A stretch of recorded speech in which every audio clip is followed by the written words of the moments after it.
Coffee వేసేద్దాము. ఇవాళ మనం కొత్త జిమ్కి వెళ్ళబోతున్నాము బెంగళూరులో. పదండి వెళ్దాం.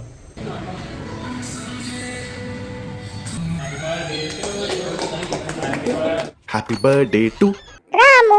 వీడేంట్రా బాబు ఫ్యాట్ లాస్ అని చెప్పి దున్నపోతులా తింటున్నాడు. వీడికి ఖచ్చితంగా ఐఫోన్లు బొక్కనే చూడు. మరి వీడు మామూలుడు కాదే, ఏదో పెద్ద ప్లానింగ్ వేసినాడు. ఏం ప్లాన్ వేసావో చెప్పరా బాబోయ్. చెప్తా. మీరు అబ్జర్వ్ చేస్తే నేను ఎక్కువ చెత్త తినట్లేదు. ఈ మధ్య ఎక్కువ ట్రావెలింగ్ లో ఉన్నాను కాబట్టి ఆ రిక్వైర్డ్ ఫుడ్ ని నాకు కావాల్సినట్టు కుక్ చేసుకొని తింటున్నా, లేదా బయట చేపించుకున్న ఆయిల్ తక్కువ మసాలా తక్కువ వేపించుకొని తింటున్నా. ముఖ్యంగా ఫైబర్, కార్బ్స్, ప్రోటీన్ ఉండేలా చూసుకుంటున్నా. రేపు మన రూమ్ కి ఫ్రిడ్జ్ రాబోతుంది. ఇంకా డైట్ మామూలుగా ఉండదు. అద్దరగొడ. అంటే మీ హీరో ఓడిపోయాడా? ఓడిపోయాడు. ఇప్పుడేం చేస్తాడు మీ hero? Will he give up? మంచి కంటెంట్ తో రావాలి అని ఒక సింహం వేటకి మాటు వేసినట్టు వెయిట్ చేశా. ఇప్పుడు ఇక టైం వచ్చేసింది. మీ అందరిలో మార్పు తీసుకురావడానికి నా వంతు కృషి నేను చేస్తా. మీకు న్యూట్రిషన్ అండ్ ఫిట్నెస్ నాలెడ్జ్ ని ఫన్నీ వేలో ప్రాక్టికల్ గా ఎక్స్ప్లెయిన్ చేయడానికి ట్రై చేస్తా.